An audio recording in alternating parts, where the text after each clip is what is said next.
Hello అందరూ, ఈరోజు carrot కీరా అలాగే బీట్రూట్ అల్లం వేసి జ్యూస్ చేశాను. టేస్ట్ అయితే బాగోలేదు, కానీ టమ్మీ అయితే ఫుల్గా ఉంది. ఇది డీటాక్స్ డ్రింక్ లాగా కూడా మనం తీసుకోవచ్చు. పొద్దున్నే బ్రేక్ఫాస్ట్ మానేసి ఇది కూడా తీసుకోవచ్చు.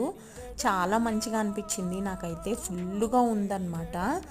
కీరాలో కొంచెం వాటర్ ఎక్కువ ఉంటుంది కదా, ఇంకా కొంచెం వాటర్ పోసి మట్టుకే మనం ఈ జ్యూస్ చేసుకుంటే అంత వాటరీగా అనిపించదు. నాకైతే చాలా బాగా నచ్చింది. కావాలి అని అనుకుంటే మనము హనీ అలాగే నిమ్మకాయ కూడా పిండుకొని తాగొచ్చు. సబ్జా గింజలు కూడా వేసుకోవచ్చు. ఇది already full length video upload చేశాను, దాన్ని ట్యాగ్ చేస్తాను చూడండి. మీకు నచ్చితే కనుక తప్పకుండా నా ఛానల్కి సబ్స్క్రైబ్ చేసి సపోర్ట్ చేయండి.